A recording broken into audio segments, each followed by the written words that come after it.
2026 ගුරු විභාගය සඳහා සාමාන්‍ය දැනීම සුවිශේෂී අනුමාන ප්‍රශ්න මාලාවක් අදත් අපි රැගෙන ආවා. එහෙනම් අපි යමු වීඩියෝ එකට.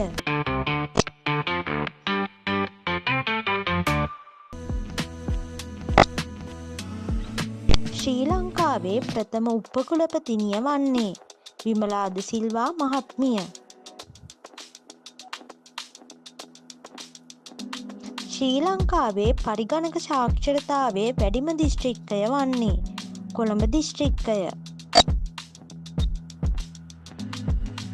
සිංහල භාෂා දිනය වන්නේ මාර්තු 2.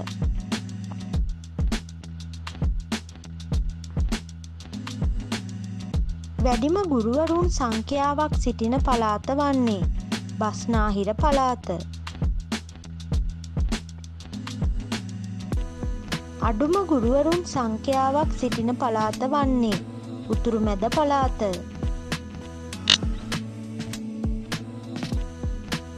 ශ්‍රී ලංකාවේ වෘත්තීය තාක්ෂණ විශ්වවිද්‍යාලය ස්ථාපිත කරන ලද්දේ 2008 අංක 31 දරන පනත මගින්. ජාතික ගුරුමාරු ප්‍රතිපත්තිය හඳුන්වා දුන් වර්ෂය වන්නේ 2007. පාසල් ප්‍රසම්පාදන කමිටුවේ සිටින සමාජික සංඛ්‍යාව වන්නේ 3යි. පාසල් සංවර්ධන සමිතියේ සභාපතිවරයා වන්නේ නිල බලයෙන් පාසලේ විදුහල්පතිවරයා. පාසල් සංවර්ධන සමිතියේ මහසභා රැස්වීම පවත්වනු ලබන්නේ මාර්තු 31ට පෙර.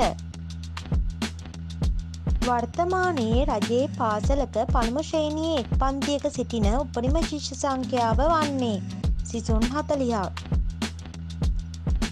පළමු ශ්‍රේණිය සඳහා ළමයෙක් ඇතුළත් කිරීමේදී සලකා බලනු ලබන ප්‍රධාන ඝන සංඛ්‍යාව වන්නේ ඝන 6ක්. පළමු ශ්‍රේණිය සඳහා දරුවෙකු ඇතුළත් කිරීමේදී ආදි ශිෂ්‍ය දෙමව්පියන්ගේ දරුවන් සඳහා හිමිවන පුරප්පාඩු ප්‍රතිශතය වන්නේ 25%ක්. B59 ලෙසින් හඳුන්වනු ලබන්නේ ශිෂ්‍ය කාර්ය දර්ශකය.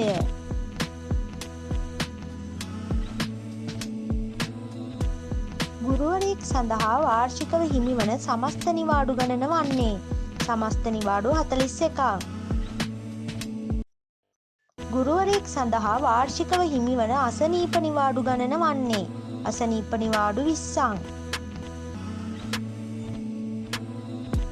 ගුරුවරයෙක් සඳහා වාර්ෂිකව හිමිවන අනියම් නිවාඩු ගණන වන්නේ අනියම් නිවාඩු 21ක්. සුරක්ෂා සිසු රක්ෂණාවරණය ආරම්භ කරන ලද්දේ 2017.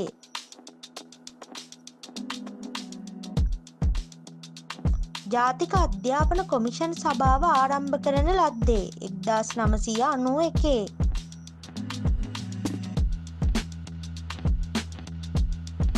SDPTD යනුවෙන් හඳුන්වනුයේ පාසල් පාදක වෘත්තීය ගුරු සංවර්ධනය. ඉතින් මේ වගේ වීඩියෝ බලන්න දැන්ම අපිව සබ්ස්ක්‍රයිබ් කරන්න.